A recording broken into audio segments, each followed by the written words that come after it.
EDS पाठशाला। मैं डॉली शर्मा आप लोगों को इंग्लिश सेकंड पढ़ाती हूँ और आज हम क्लियर करने वाले हैं प्रेजेंट कंटिन्यूअस। कल जो हमने पहली वीडियो थी उसमें हमने प्रेजेंट कंटिन्यूअस के दो पार्ट क्लियर कर लिए थे, एक तो अफर्मेटिव और एक नेगेटिव। तो आप प्लीज पहले उन वीडियोस को देखिए, आपको बिल्कुल प्रॉपर समझ में आएगा। आज हम स्टार्ट करेंगे इंटरोगेटिव और डबल इंटरोगेटिव, यानी आज हम प्रेजेंट कंटिन्यूअस को खत्म कर देंगे। हमारा चल रहा है प्रेजेंट कंटिन्यूअस।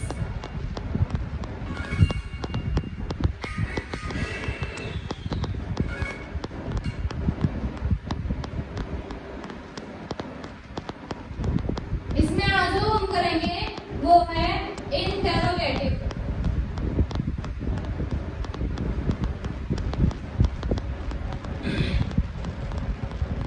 इसमें जो पहले आएगा वो है इंटरोगेटिव।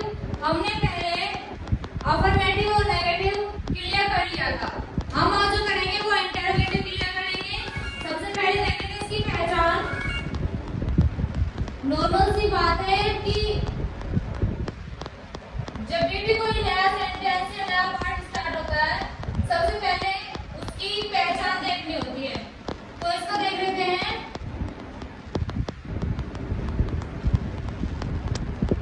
इन वाक्यों के अंत में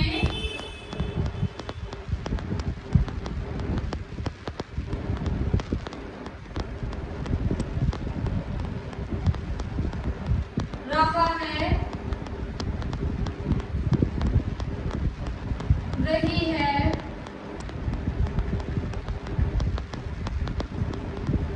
रहे हैं,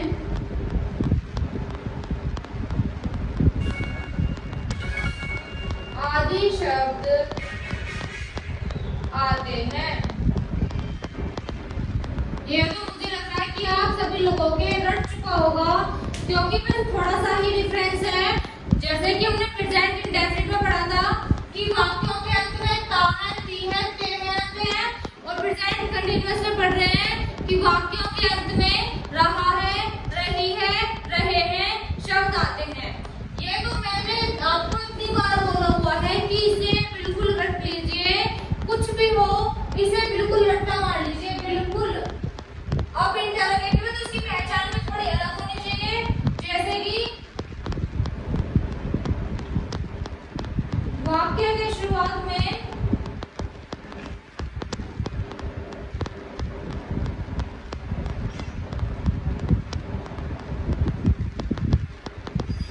क्या वर्ड आता है, क्या वर्ड यानी शब्द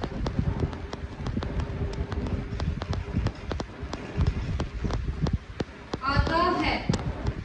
ठीक है, जैसे कि मैं अपनी पहचान आप लोगों को बताई है, मैं अपनी पहचान एकदम अलग करके बनाती हूँ।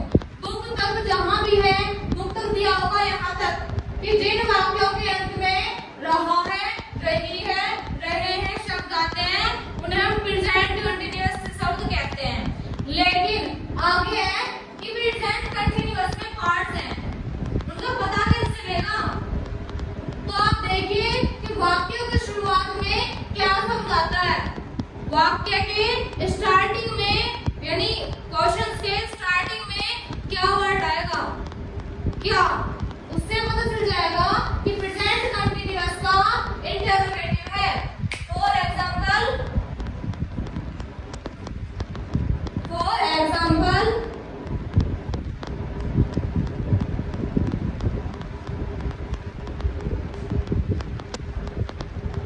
क्या शाम स्कूल जा रहा है।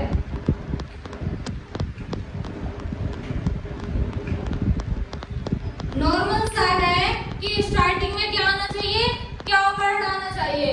हमने स्टार्टिंग में क्या वर्ड देख लिया, क्या है, मैंने बोला है कि वाक्यों के अंत में तो रहा है, रही है, रहे आना चाहिए।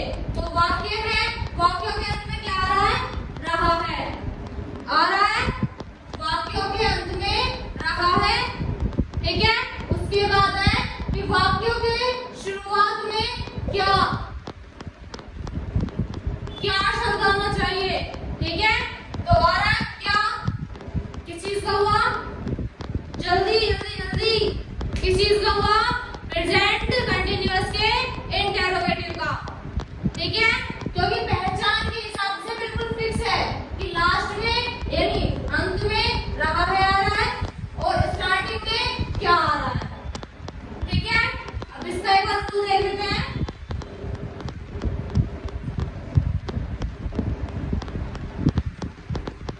इज या एम या आर,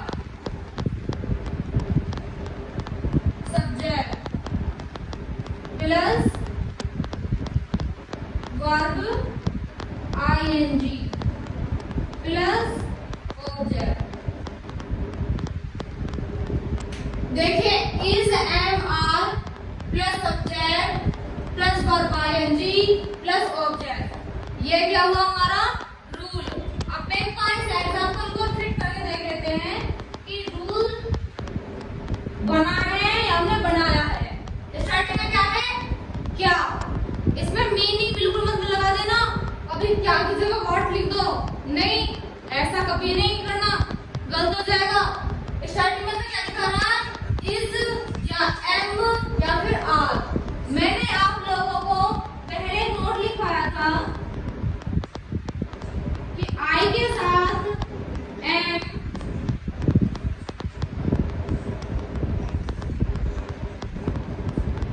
सिंगल के साथ इज और प्लूरल के साथ आर आएगा। मैंने बोला हुआ है कि खास तौर से जो मेरे नोट हैं, जो मैं नोट लिखवाती हूँ आपको, इसे बिल्कुल सेफ जगह रखें ताकि आप अपनी नोटबुक को बाद में खोलें तो आपको पता चल जाए शॉर्ट फॉर्म में कि क्या है। अब इतने बड़े को इतने में देखिए कि आई के साथ एम, सिंगुलर के साथ इज, प्लूरल के साथ आर। देखो हिंदी में लिख दूं तो एक वचन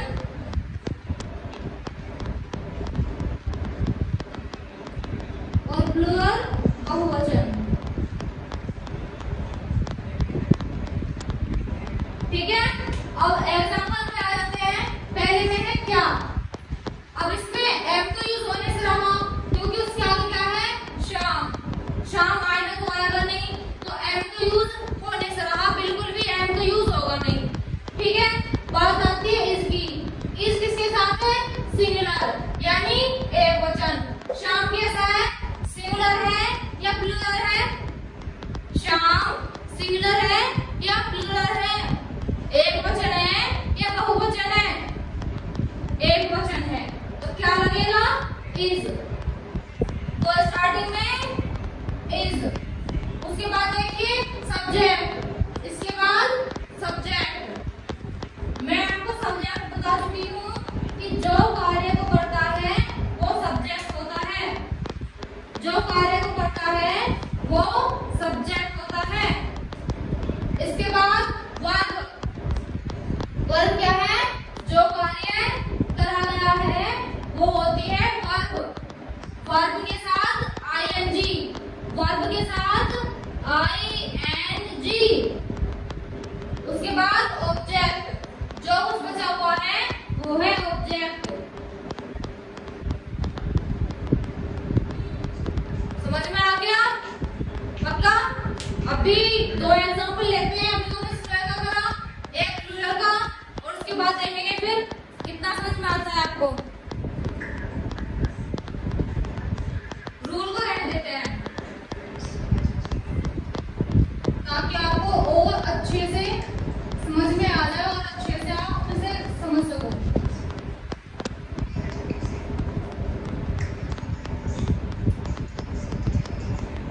एग्जाम्पल फर्स्ट हो गया था। सेकंड है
इज और आर बच गया।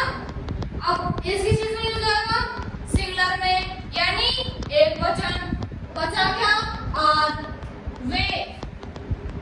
वे एक वचन है, बहुवचन, सिंगुलर है या प्लूरल है? जल्दी बताइए, सिंगुलर है या प्लूरल है? बिल्कुल सही, ये है प्लूरल, तो उसके साथ आर। उसके बाद क्या है? सब्जेक्ट, यानी कि कार्य करने वाला। उसके बाद क्या है? वर्ब, यानी किया गया कार्य। वर्ब के साथ क्या है? आईएनजी। उसके बाद क्या है? ऑब्जेक्ट, यानी जो लास्ट में बच जाए। ठीक है, बिल्कुल आगे समझ में आ गया। सिंगुलर का भी हो गया, प्लूरल का भी हो गया। अब एक और एग्जांपल देखते हैं, तीसरा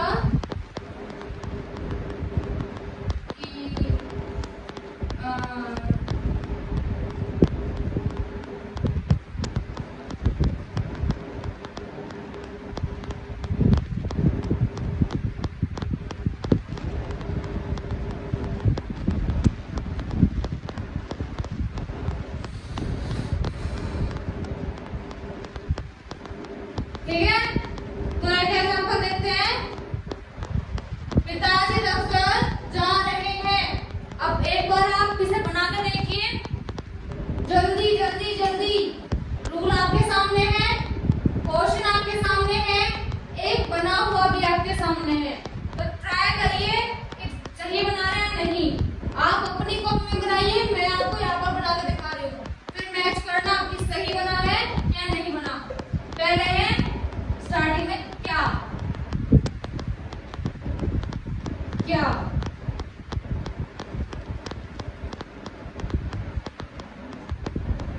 क्या पिताजी दफ्तर जा रहे हैं। अब पहले में क्या करना है?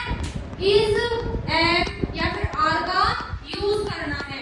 पिताजी सिंगुलर है या प्लूरल है? एक वचन या बहुवचन? एक वचन। एक वचन के साथ इज, ये खत्म हो गया। अब क्या बचा? सब्जेक्ट, यानी कार्य करने वाला। इसके बाद क्या है? वर्ब, यानी करा गया कार्य। उसके बाद क्या है? आईएनजी। उसके बाद क्या है? ऑब्जेक्ट, यानी जो कुछ बच गया हो। जरूरी नहीं है कि यही है कि जा रहे हैं, या कुछ भी आ सकता है, कुछ भी आ सकता है। उसमें वर्ब के साथ सिर्फ आईएनजी जोड़नी है, कुछ भी आ जाए। ठीक है, कुछ भी आ जाए, वर्ब के साथ आईएनजी जोड़नी है। ये टाइप समझ में आ गई? इंटरोगेटिव समझ में आ गया सभी के?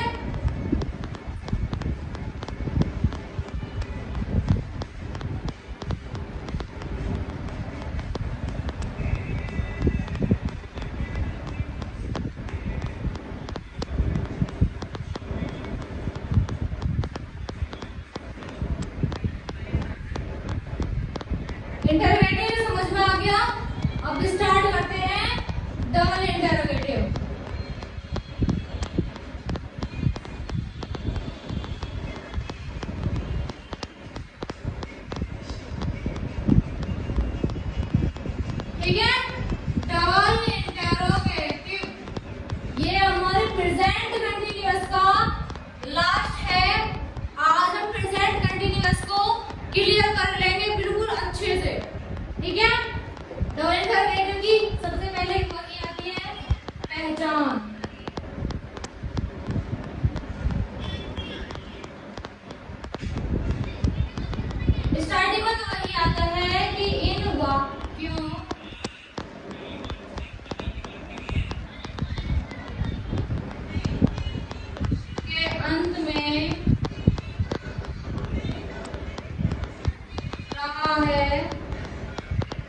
आदि शब्द आते हैं। ये हो गई बुक की पहचान, ये हो गई बुक की पहचान। लेकिन मैं आप लोगों को पहले से ही एक अपनी पहचान बताती आ रही हूँ, एक अपनी नई पहचान बताती आ रही हूँ शुरू से ही। प्रेजेंट इंडेफिनिट में भी बताया है, प्रेजेंट कंटीन्यूअस में बताया है, तो इसमें कैसे छोड़ देंगे? इसमें भी देखिए बीच में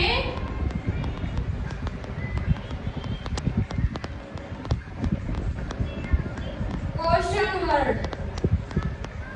अगर मैं इसे शॉर्ट में बोलूं तो क्यों और डब्ल्यू, बीच में क्वेश्चन वर्ड आते हैं। अब क्वेश्चन वर्ड होते कैसे हैं? कुछ क्वेश्चन वर्ड को मैं बता देती हूँ आपको, जैसे कि कहाँ, कब, क्यों,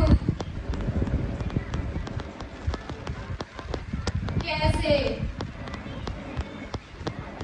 तो कुछ क्वेश्चन वर्ड है जो कि ये है, ठीक है। तो इसका एक बार रूल देख लेते हैं, देख लेते हैं इसे एक बार। क्वेश्चन वर्ड आपने देख लिया, ठीक है। इसका रूल देखते हैं कि रूल क्या है।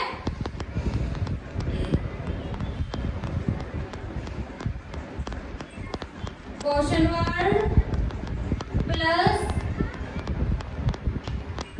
is am are plus subject plus verb ing plus object. अब हमने हिंदी तो लिख दी, एक बार इसका हिंदी का एग्जांपल देख लेते हैं कि हिंदी का एग्जांपल कैसे बन सकता है।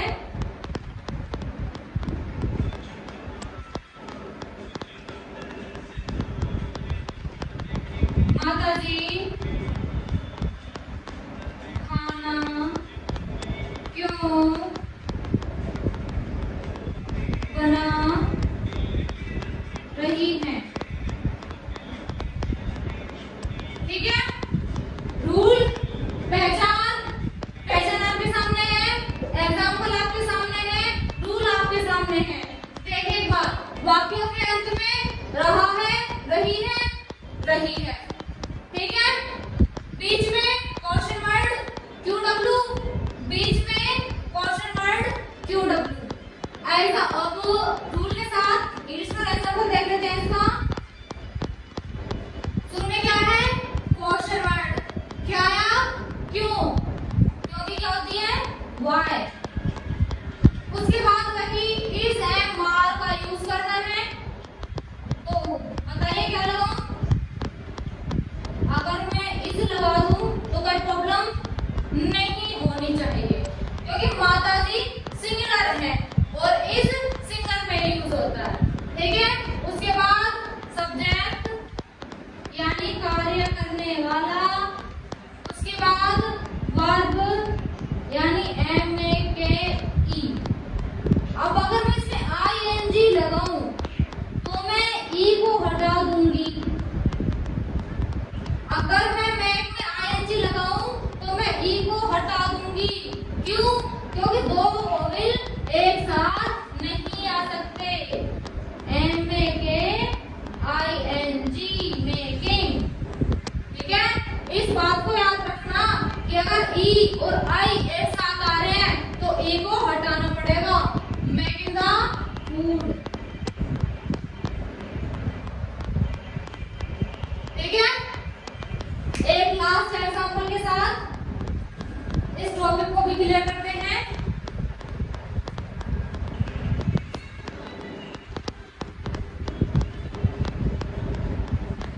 इस बार मैंने पहचान को छोड़ दिया,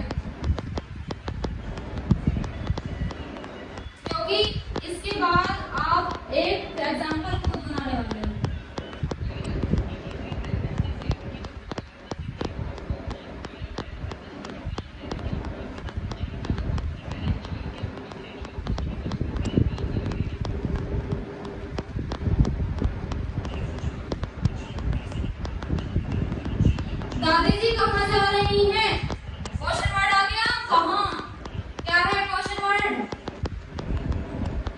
वेयर। अब तो जल्दी जल्दी बना लोगे, बहुत टाइम हो गया।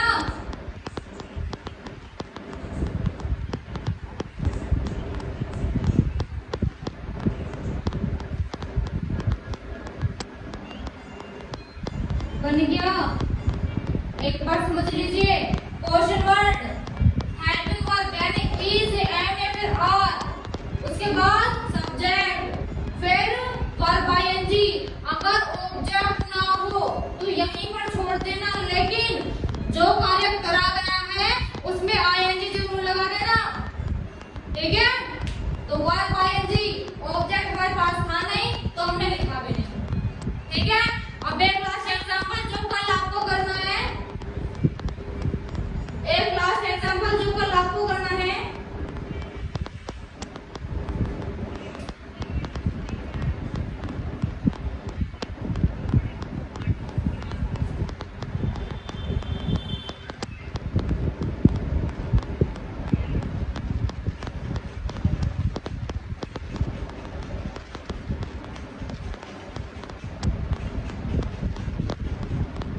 ठीक है, ये लास्ट एग्जांपल है, आप इसे रफ में नोट करिए। आप मेरे सभी जो मैं करा रही हूँ आप इसे रफ में नोट करना। फेयर नोट्स आपको टेलीग्राम पर हमारे वीडियोस पाठशाला पर ही मिल जाएंगे, ठीक है। आज की वीडियो को यहीं खत्म करते हुए आप लोगों को बस यही है कि इसे कमेंट करें, ओके। तो थैंक यू सो मच यहाँ तक देखने के लिए, और आप लोग